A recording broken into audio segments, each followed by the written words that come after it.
Спят усталые книжки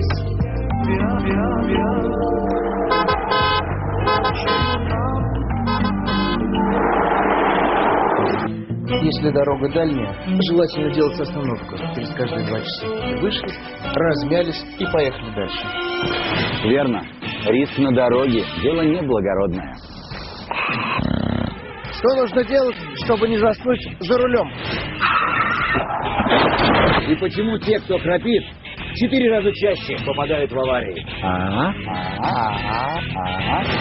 Это «Главная дорога» на НТВ. Я Андрей Федорцов. А я Денис Юченков. Здравствуйте. Смотрите в программе.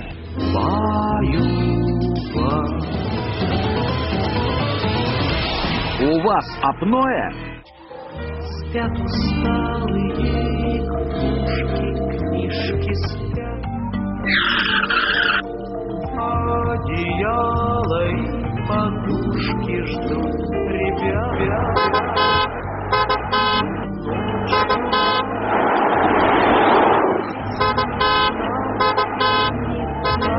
Приснится твою.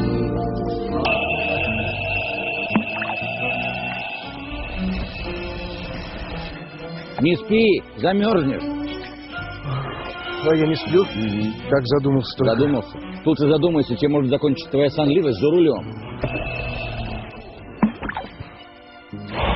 Так я не один такой. Из-за смены погоды куда ни глянь, то больной, то спит на ходу. Вот именно, на ходу. В 2007 году автомобиль популярного актера Александра Дедюшка лоб в лоб столкнулся с многотонной фурой. Незадолго до смерти в интервью нашей программе Дедюшка признался, что от усталости бывало не раз засыпал за рулем. Как будто ты все понимаешь и соображаешь, но не замечаешь, как засыпаешь. Просыпаюсь только от того, когда уже передо мной 2 дороги. Одна сюда, другая сюда. Я туда, куда. Выбрать не успел и поехал между. Спящий человек не делает никакой попытки уйти от столкновения. Экстренно затормозить он не может, поэтому последствия всегда страшные. И случиться такое может с каждым.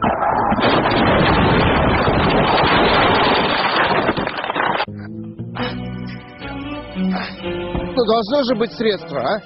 Можно, конечно, остановиться и отдохнуть. Но если человек торопится, захочет ли он терять полчаса, чтобы спасти себя и окружающих? Проверим. Да у вас, голубчик, все признаки апноэ сна.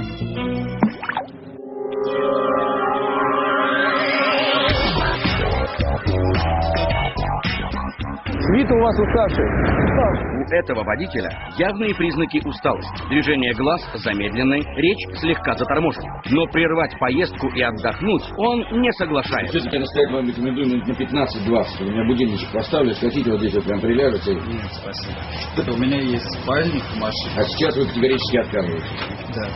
Единственная уникальная лаборатория сна находится в Подмосковье. Здесь уверены, что дневная сонливость – опасный симптом грозного заболевания – апноэ сна. Апноэ или болезнь остановок дыхания во сне – это когда у человека возникает порядка 500-600 остановок дыхания за ночь. И, соответственно, человек может 8 часов спать, а 4 часа из них вообще не дышать. В группе риска по этому заболеванию люди с избыточным весом, повышенным давлением, увеличенными миндалинами. Но главный симптом – громкий храп. Храпите ночью? Не знаю. Но жена иногда будет дома. Будет дома, то есть храп есть, да? Да. Когда выпью, сильно храплю, когда не выпью, нормально. Храп слышен тогда, когда стенки дыхательных путей вибрируют. От вибрации они могут смыкаться. Тогда дыхание останавливается на время от 20 секунд до 2-3 минут. Еще одна причина сна за рулем – бытовая сонливость, когда человек элементарно устает. В этом случае поможет короткий сон и кофе. Только пить его нужно до сна, а не после. Если он выпил сладкий чай или кофе, кофеин начнет действовать через 20-30 минут от его приема. А сладкий чай сразу дополнительно вызовет еще сонливость. И очень опасный промежуток вот эти 15-20 минут, пока не начнет действовать кофеин. Водитель этого автобуса в Новосибирской области уснул за рулем. Неуправляемая машина съехала с дороги и перевернулась. 8 пассажиров погибли на месте, еще 38 человек ранены. За границей водители автобусов проходят специальное обследование на апноэ сна. У нас об этом многие даже не слышали. Открытое окно и громкая музыка избавиться от сонливости помогают очень ненадолго. Вместо этого за рулем врачи советуют бегать глазами. Постарайтесь бегать глазами. Вправо, влево, посмотреть далеко перед собой, посмотреть в зеркало заднего вида. Это активизирует нервную систему и не дает заснуть за рулем. Обязательно попробую. Ну, а что касается исследования, апноэ сна у вас нет, но посоветую хорошо высыпаться перед дальней дорогой. Из нескольких десятков остановленных нами водителей половине не помешало бы выспаться, но только 3 оказались готовы прервать свой путь, чтобы отдохнуть.